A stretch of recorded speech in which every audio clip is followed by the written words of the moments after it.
언제나 또 도전이 되시기를 바랍니다. 예배 후 3일 동안 평안하셨습니까? 오늘도 수요예배 나오신 여러분을 축복합니다. 옆 사람과 인사하십시다. 만나서 반갑습니다. 잘 오셨습니다. 은혜 많이 받으세요.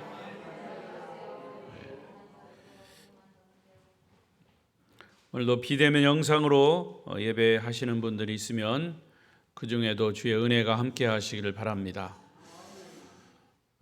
때로는 영상으로 말씀을 들을 때 또 과거에 깨닫지 못한 말씀을 집중해서 들으면 영상으로도 깨달을 수가 있습니다. 오히려 현장에 와서 조는 것보다 영상 볼 때 집중해서 들으면 그게 더 효과가 있을 수 있어요. 근데 영상으로 보면 화면이 적거나 또 분위기가 또 예배 현장이 아니기 때문에 또 다를 수 있지만 부득이해서 영상 예배 드리는 분들 말씀에 집중하면 또 큰 은혜가 될 줄로 믿습니다. 현장에 계신 분 정신 차리라는 얘기예요. 자, 요즘 이제 말세의 징조 두 번째 시간입니다. 지난주 수요일에 이어서 요즘 우리가 살고 있는 이 세상은 정말 국내외적으로 예측할 수 없는 불안, 혼돈이 아주 가득합니다. 예전에는 미래를 어느 정도 예측할 수 있었는데 요즘은 미래를 예측할 수가 없어요. 기후도 그렇고 갑자기 하루아침에 참 이상한 일들이 정치적으로나 국가적으로나 이 지구의 이 온난화 현상 때문에도 그렇습니다. 그러나 이 모든 것을 다 통틀어서 보면 성경에 예수님이 이미 말씀하신 일들이 이제 하나하나씩 이루어져 가고 있다는 것을 우리가 볼 수 있어요. 혼돈과 불안, 무질서는 요즘만 있었던 게 오늘날만 있었던 게 아니에요. 사실은 예수님 당시에도 그런 일이 있었어요. 그 전에도 있었고 그 후에도 모든 시대마다 이런 종말론적인 현상들이 계속되어 왔다 그 말입니다. 각 시대마다 말세 현상을 통해서 예수님이 우리에게 말씀해 주시는 것이 정말 우주의 종말이 되고 있다, 진행되고 있다라는 것을 우리가 증명하는 그런 얘기죠. 성경에서 말하는 이 종말은 보통 영어의 표현으로 좀 어려운 얘기 같지만 already not yet 이렇습니다. already not yet 이게 뭐냐? 이미 already 이미 not 그러나 yet 아니다. 아직 아니다. 이미 그러나 아직 시작. 이 이미와 아직 이것은 굉장히 상반된 단어인데 이미 왔다. 그런데 아직 안 왔다. 말이 좀 그렇죠? 이미 왔다. 이미 존다. 그러나 아직 안 존다. 이런 얘기죠. 아주 묘하죠? 이 두 가지 관계를 잘 이해하셔야 합니다. 종말은 이미 왔다. 그러나 아직 안 왔다. 우리는 어디에 있느냐? 이미와 아직 사이에 살고 있어요. 아멘? 이 두 가지 단어를 이해하지 못하면 균형을 잃어버려요.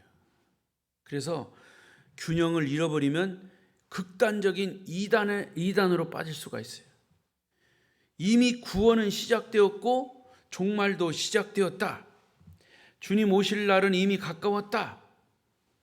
아니다. 이미 주님이 오셨다. 이만희가 예수다. 이미 죽어서 아직도 부활하지 않은 통일교 문선명이가 예수다. 이렇게 극단적으로 빠져서 이단이 된 겁니다.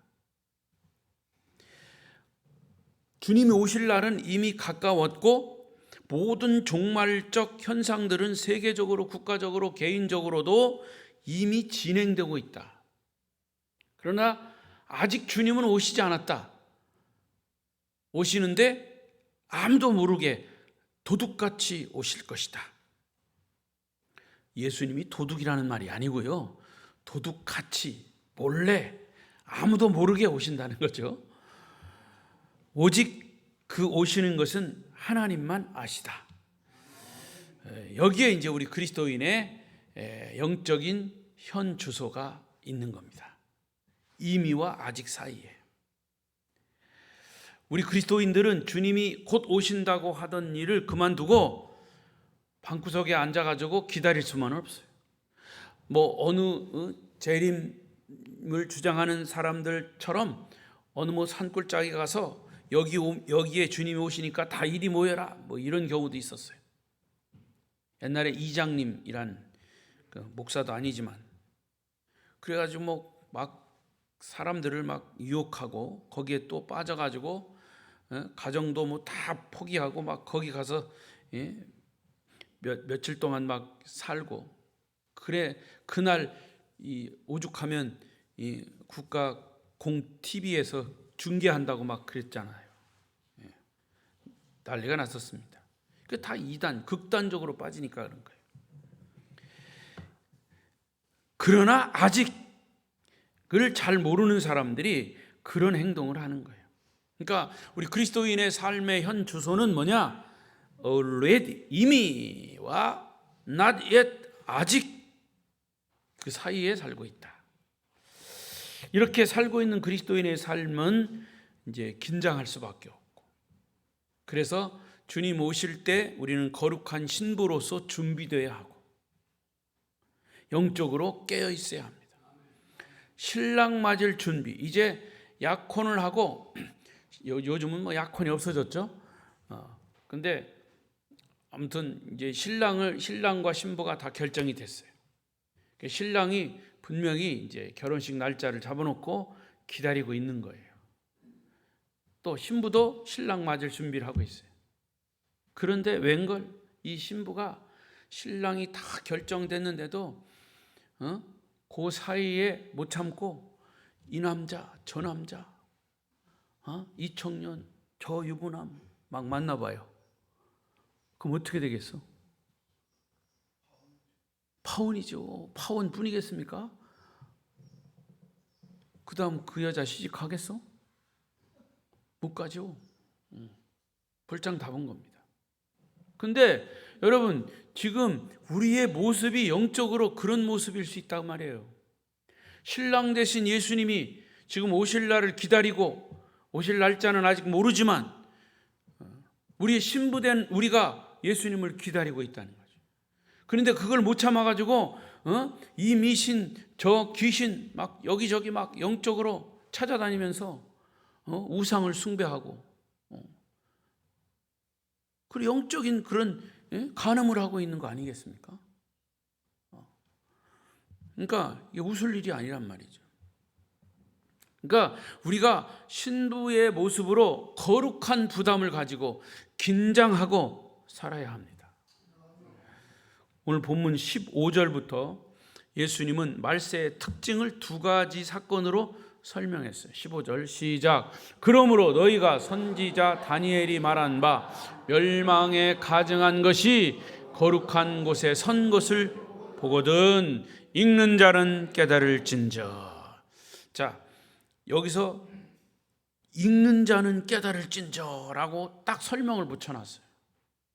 읽는 자는, 이걸 읽는 자는 정신 차리고 들어야죠. 정신 차리고 이걸 좀 바로 깨달으란 말이에요. 다른 말로 말하면 요한계시록에 귀 있는 자는 성령이 교회들에게 하시는 말씀을 들을지어다, 이 말과 똑같아요. 영적인 귀가 있는 사람, 열린 사람은 듣는단 말이죠. 그러나 영적인 귀가 닫힌 사람은 들을 수가 없다는 거죠. 주님의 말씀에 관심이 없는 자, 듣기를 싫어하는 자들은 여기 뭐라고 그랬습니까? 멸망에 가증한 것이라고 그랬어요. 멸망에 가증한 것이 거룩한 곳에 선 것을 보거든. 이것은 다니엘서에 나타난 예언인데요, 이 말씀을 잘못 해석해서 많은 사람들이 이단에 빠지는 거예요. 마가복음이나 누가복음에 똑같은 말씀이 나와요.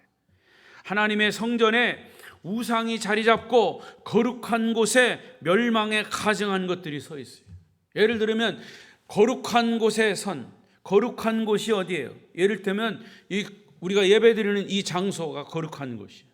그런데 이 예배드리는 거룩한 장소에 멸망에 가증한 것들이 있어 봐요. 여기다가 이 돌부처나 갖다 놔 보세요. 여기다가 막 이상한 귀신 뭐라고 해야 되나? 아무튼 뭐 거시기 그런 것들을 여기다 막 강단에다가 쌓아놔 봤어요. 이게 도저히 있을 수 없는 일이잖아요. 이 거룩한 곳에 멸망에 가증한 것들이 섰다 그 말이에요. 지금 영적으로 그렇게 혼란에 빠져 있다는 거죠. 자, 이것을 개인적으로 말하면 내가 하나님의 자녀인데 하나님을 믿는 사람들인데 어디 우상한테 가가지고 점쟁이한테 가서 뭐 점을 본다, 뭐 엉뚱한 짓 한다 하는 것이 바로 그 모습이에요. 거룩한 성전, 주님 성령이 계시는 하나님의 거룩한 전 내 마음인데 여기다가 다른 것을 막 쑤셔놓고 멸망에 가증한 것들이 들어가 있으면 그게 말세가 가까웠다는 거예요.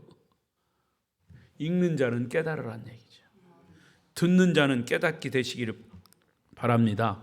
그러니까 예수님 이전에도 그런 일들이 비일비재하게 일어났어요. 성전이 파괴되고 이스라엘 백성들이 가장 거룩하게 여기는 하나님의 지성소에 우상들이 들어서서 숭배를 받는 일. 예수님이 이 십자가를 지시기 전에 성전에 올라가셨을 때 거기서 막 장사치들이 막 장사를 하고 별짓거리를 다 했어요. 그래서 채찍을 들어 막 뒤엎으시면서 성전을 깨끗게 하셨잖아요. 그리고 또 이스라엘 성전은 몇 번 파괴됐습니다. 실제로. 주전 BC 167년에 안티오커스 에피파네스라고 하는 사람이 예루살렘 성전 번제단을 다 없애버리고 그 자리에 우상 제우스 신전을 세운 일이 있었습니다. 거룩한 곳에 멸망에 가증한 것들이 섰다고 말해요. 그래서 주 70년에 예루살렘 성전이 다 무너졌죠. 예루살렘 성전이 무너졌다는 것은 거룩한 곳에 멸망에 가증한 것들이 섰다는 의미도 되는 거죠. 이것은 이스라엘 나라에 대한 심판, 이스라엘 종말을 뜻하는 것이죠. 하나님이 이스라엘을 심판하실 때는 가만히 유심히 보면 성전부터 파괴하셨어요. 성전부터. 여러분, 우리가 죄를 지으면 우리 마음속에 있는 성전이 파괴되는 거예요. 마귀가 쑥 들어와버리면 내 속에 있는 성령이 역사를 못하는 거예요. 그러니까 거룩한 곳에 멸망에 가증한 것들이 들어와서 나를 파괴한단 말이죠. 무너뜨리란 말이죠. 이스라엘의 심판 종말에 관한 이야기는 이 우주와 역사의 종말에도 똑같이 적용되는 거예요. 그래서 하나님의 눈은 이스라엘에 가 있어요. 이스라엘의 움직임에 따라서 세계의 종말이 늦춰지기도 하고 빨라지기도 하고 그런 거예요. 21절을 보세요. 시작. 이는 그때에 큰 환란이 있겠음이라. 창세로부터 지금까지 이런 환란이 없었고 후에도 없을 전무후무한 환란이 온다. 그게 바로 예수님이 재림하시기 직전에 예수님의 그 재림을 알리는 그런 신호탄이라는 거예요. 그래서 오늘 본문 16절부터 21절까지 말씀이 바로 그런 증거들이 쭉 나오는 거예요. 일단 대환란이 시작이 되면 피할 길이 없어요. 여기 유대에 있는 자들은 산으로 도망할지어다. 지붕에 있는 자는 집안에 물건을 가지러 내려가지도 말며 밭에 있는 자는 겉옷을 가지러 뒤로 돌이키지 말며 그날에 아이벤 자들과 젖먹이는 자들에게 화가 있으리로다. 또 너희가 도망하는 일이 겨울에나 안식일에 되지 않도록 기도하라. 이는 그때에 큰 환란이 있겠습니다. 창세로부터 지금까지 이런 환란이 없을 거다.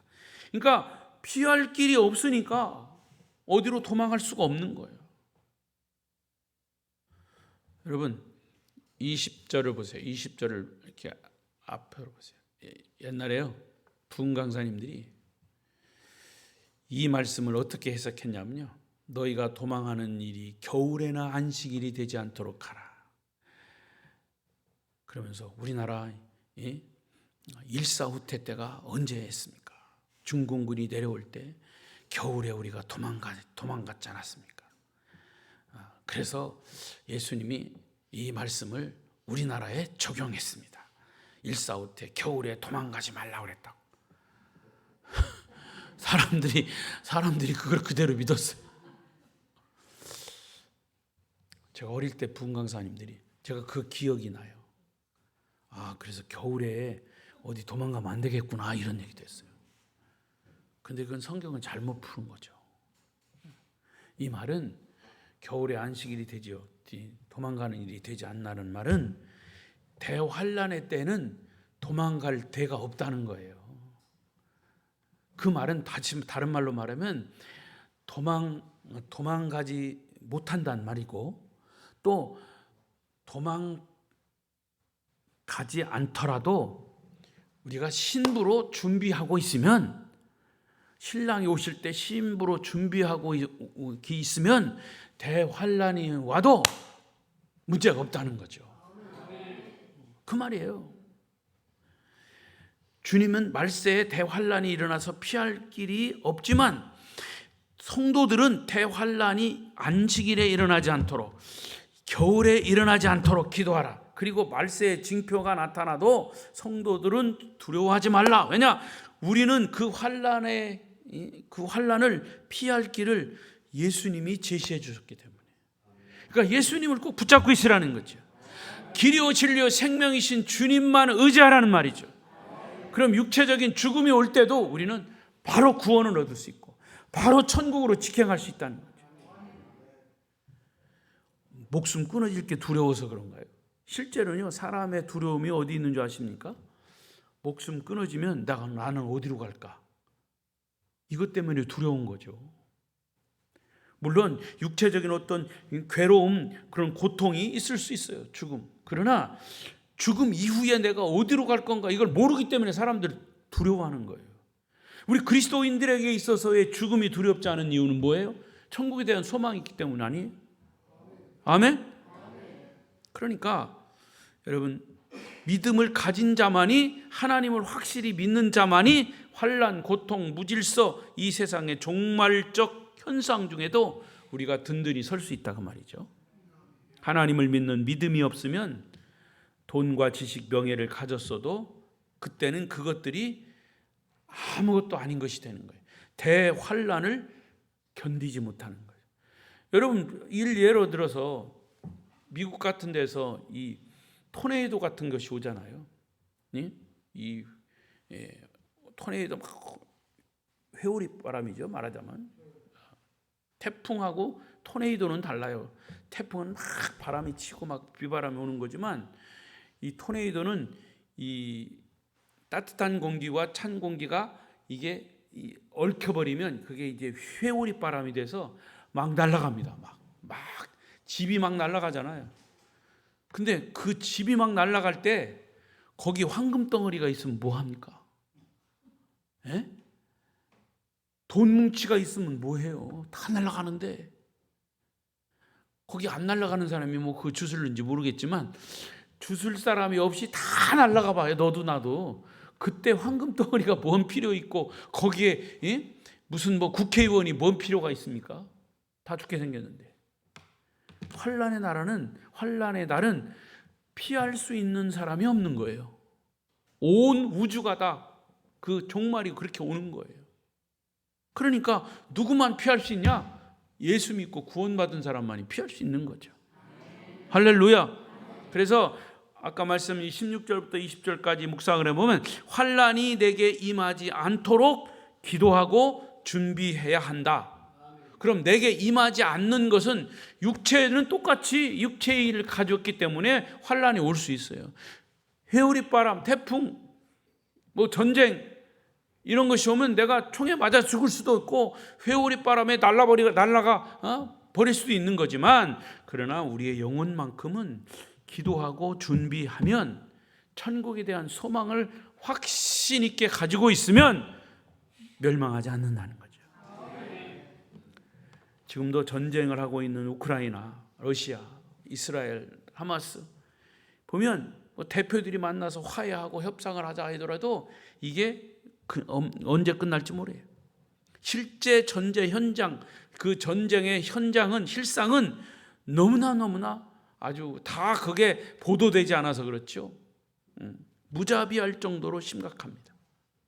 당사자들도 전쟁을 원하지 않지만 끝나지 않고 있어요. 일단 환란이 시작되면 막을 자가 없는 거예요. 환란이 일어나면 아무리 예수 잘 믿고 착하게 살아도 그 상황 속으로 같이 들어가는 거예요.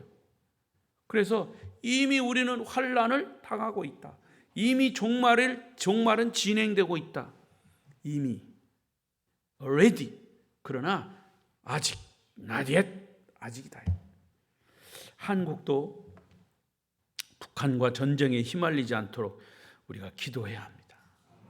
언제 어느 때 이게 심각하잖아요. 이미 환란이 시작되면 착한 사람이나 악한 사람 따로 없어요. 환란 속으로 들어가는 것은 다 같이 들어가는 거예요. 그 환란 속으로 들어가. 따라서 우리 연약한 성도들은 위기와 환란이 오지 않도록 믿음으로 기도할 뿐이고, 또 온다 할지라도 그것을 믿음으로 받아들여야 된다. 하나님을 경외하고 두려워하는 사람이 사실은 나라를 지배하고 이 나라를 그래서 잘 이끌어 가야 돼요. 하나님의 법이 통치하는 나라가 되도록 우리가 끊임없이 지도자들을 위해서 기도해야 할 줄로 믿습니다. 그러니까 영적으로 볼 때 지금도 영적 전쟁은 끊이지 않고 계속되고 있어요. 따라서 우리는 깨어 기도해야 합니다. 더욱 복음 전하는 사역을 우리 교회 공동체는 멈추지 말아야 합니다. 끊임없이.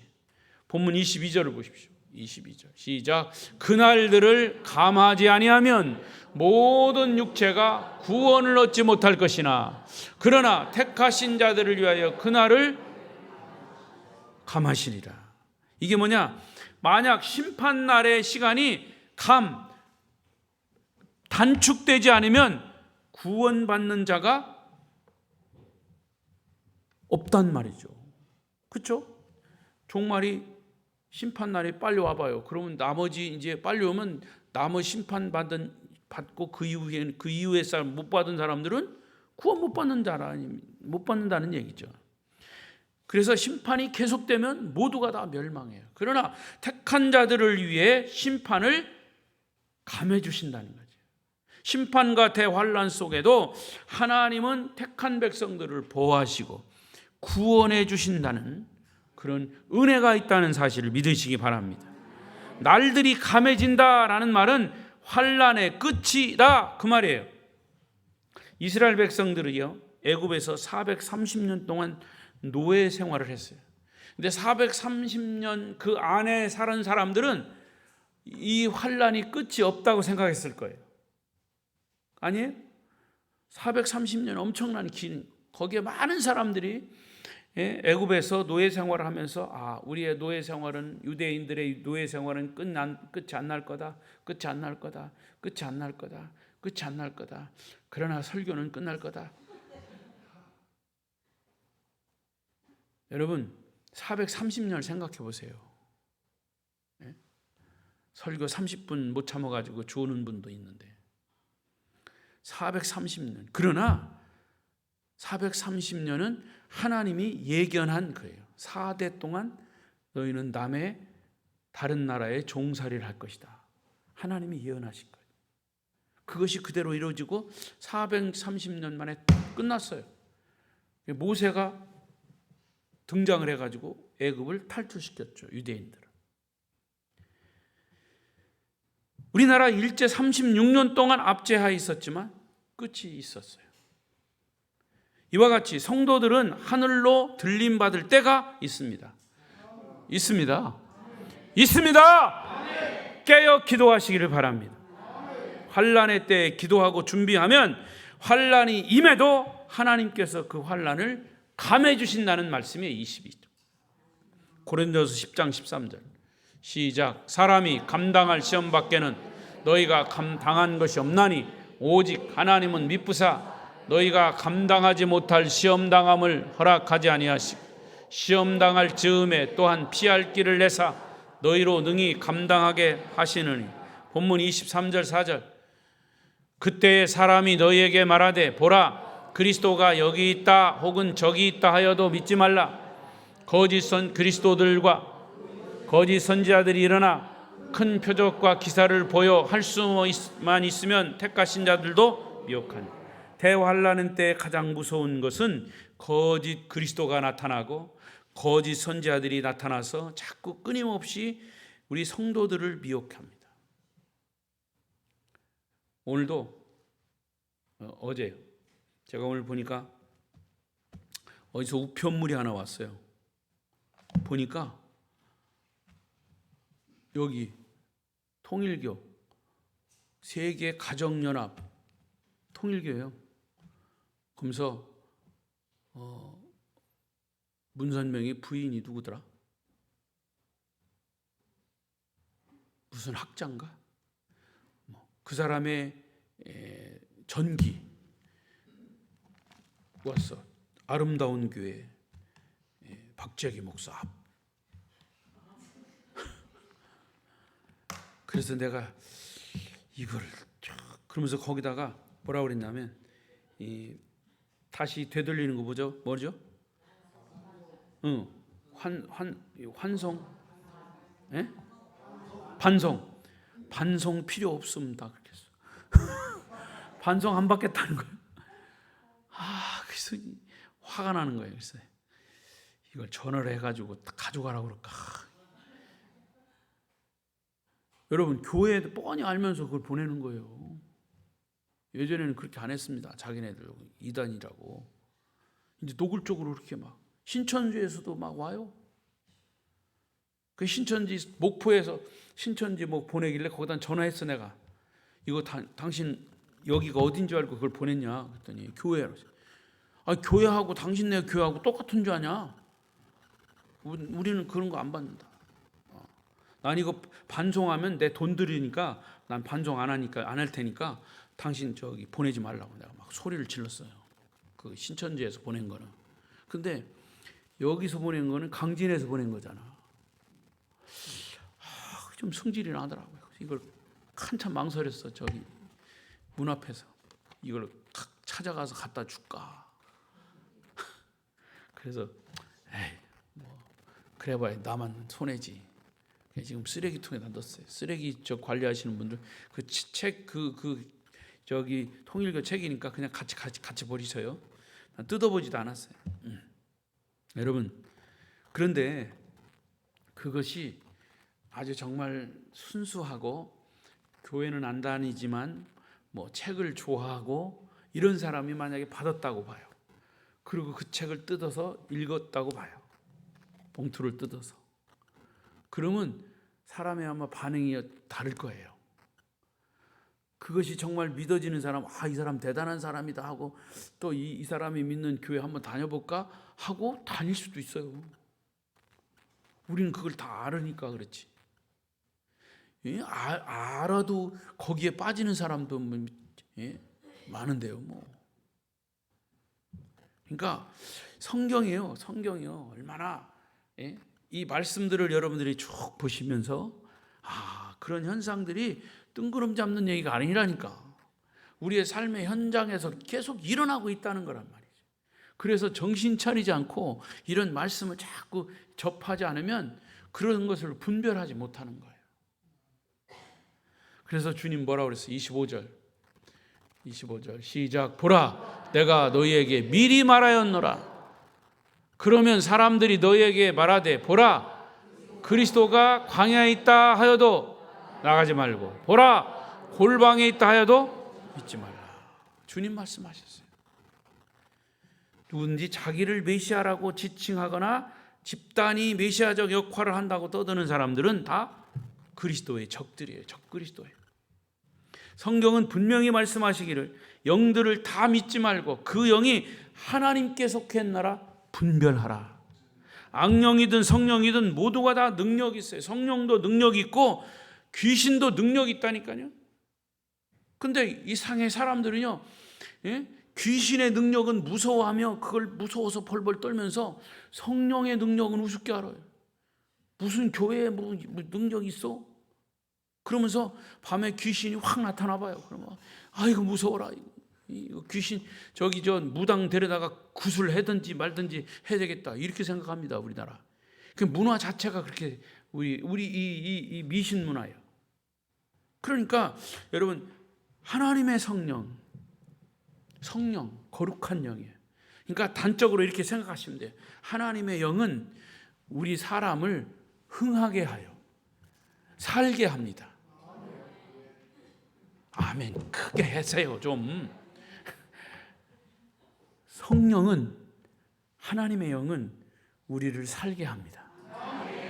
악령은 우리를 죽게 하거나 망하게 합니다. 분별하셔야 돼요. 그러면 내가 어떻게 분별하냐?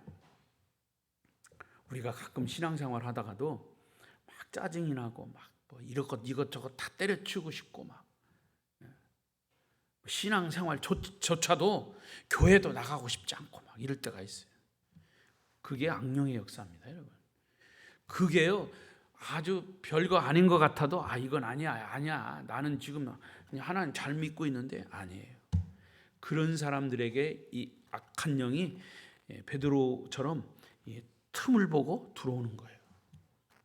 그럴 때 내가 그런 마음이라든가 그런 뭐 육체적으로 그런 어떤 피곤함이라든가 이런 것을 올 때 영적으로 자꾸 게을러지면 딱 생각을 해야 돼요. 이게 공격하는 어둠의 세력이구나. 이걸 딱 알아차려야 돼요. 정신 차리라니까? 그러면서 이거는 아니야. 이건 내 개인적인 감정이고 내 개인적인 기분이야. 여러분, 마귀는요, 여러분 개인적인 기분이나 감정으로 침투를 합니다. 그것을 계속 공격해요. 그러면 영적인 것도 느슨해집니다. 여러분 예배에 한두 번 빠져보세요. 그러면 육신은 편해요.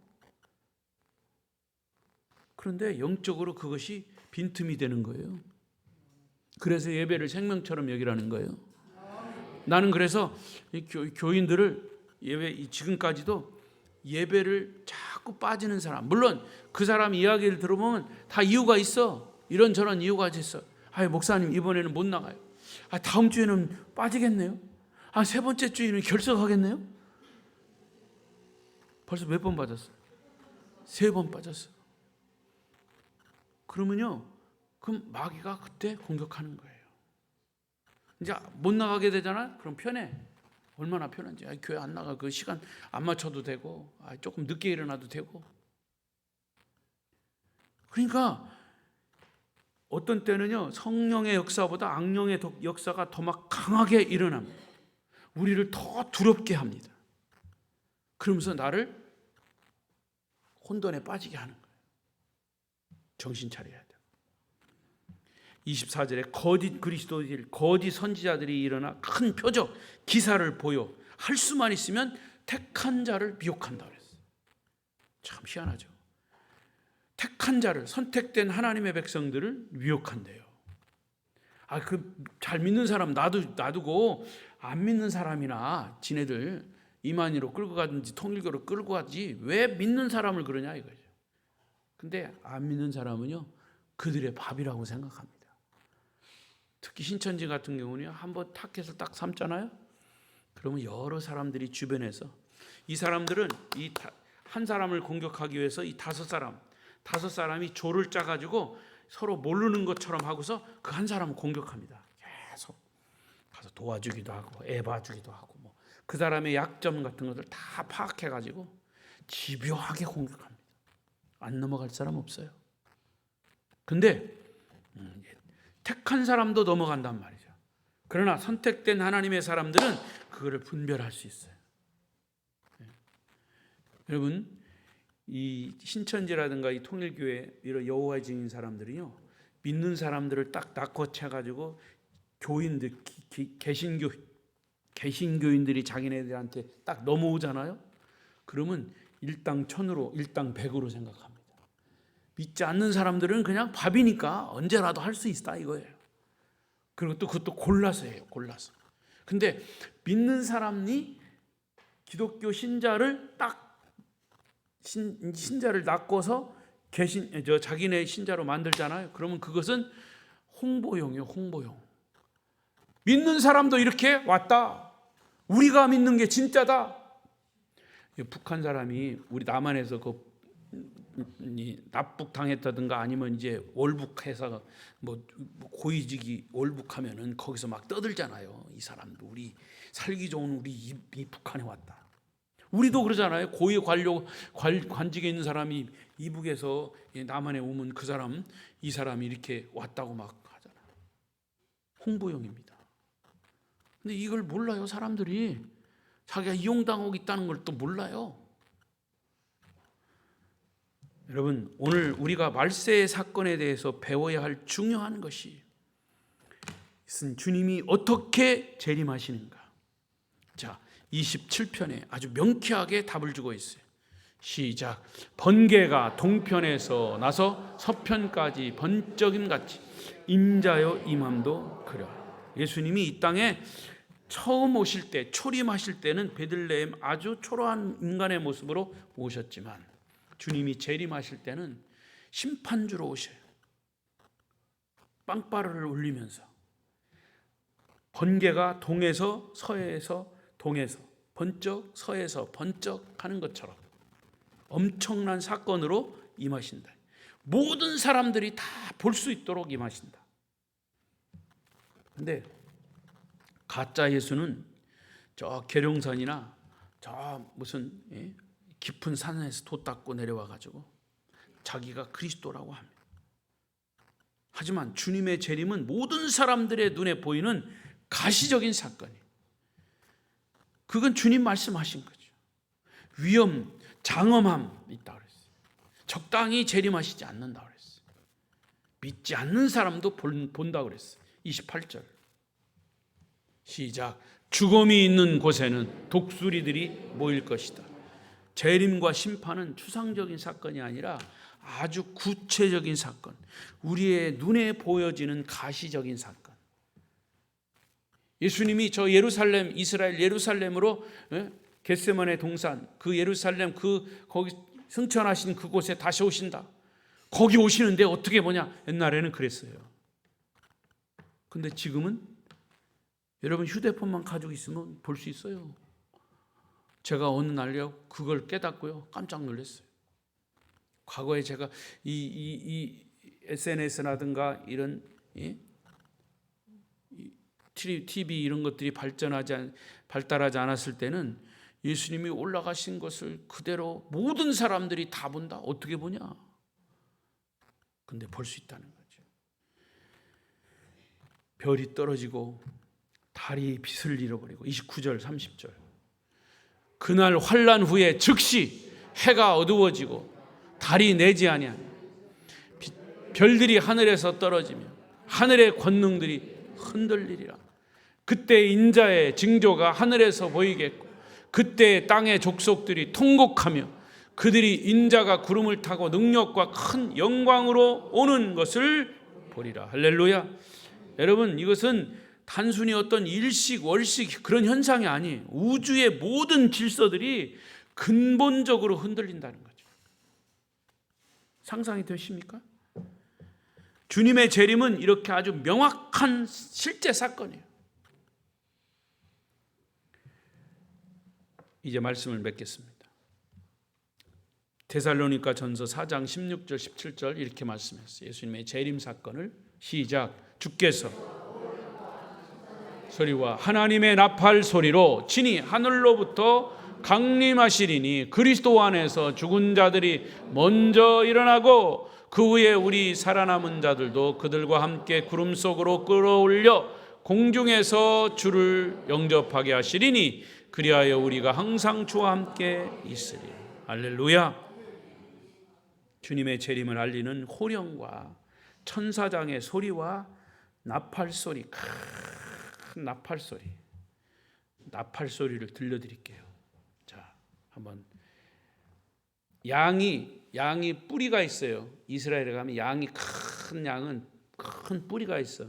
그것을 양각 나팔이라고 해요. 양의 뿌리로 만든 나팔, 이스라엘의 나팔이에요. 제가 그거 가지고 불어보려다가 결국에 그냥 푸푸 소리만 나고 못 들었는데, 사실은 지난번에 이스라엘 갔다가 그걸 하나 사오려고 그랬는데 못 사왔어요. 자, 들려주세요.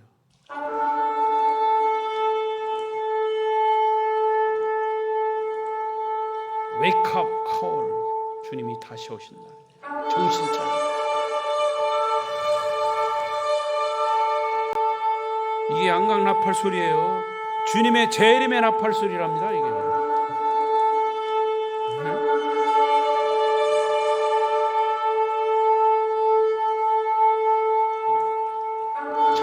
잠에서 깨으라는 거죠. 자다가 깰 때라는 거예요. Wake up, 깨라, 일어나라 이거.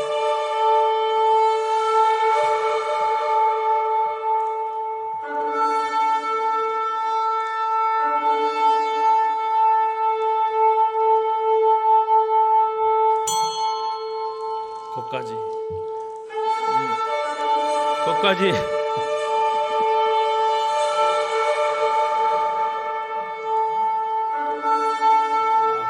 여러분이 안 깨니까 계속 하는 거예요. 됐어요. 스탑. 여러분, 이게 지금 큰 소리 같지만요. 여러분, 제가 이 서재에서 설교 준비하고 있거나 하면 여기 외부 스피커로 군청에서 하는지 어디서 하는지 먼 소리 막 해요. 그것도 시끄러워요. 그래서 그 끝날 때까지 내가 그냥 잠시 묵상하고 있어요. 뭔 소리인지 몰라도.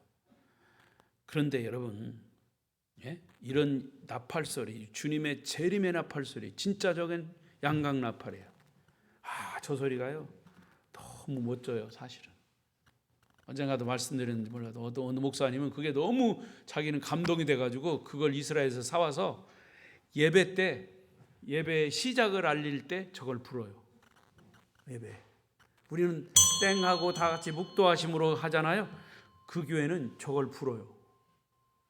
예배 시작의 신호를 알리는. 너무 감동적이에요. 그래서 사실 이번에는 제가 갔으면 그걸 하나 사오려고 그랬어요. 조그마한 거라도. 아무튼 이거는 꼭 양각 나팔이 아니라 할지라도 우리 성경에 있는 대로 천사장의 소리와 하나님의 나팔로. 근데 그 이스라엘에서 기록된 성경의 양각 나팔, 그 나팔 소리가 아닐까 생각하면서, 그 나팔이 울리면 주님의 재림하실 때 그 나팔이 울리면 예수를 믿는 사람들은 다 공중 들림 받고 신부로. 멋지잖아요.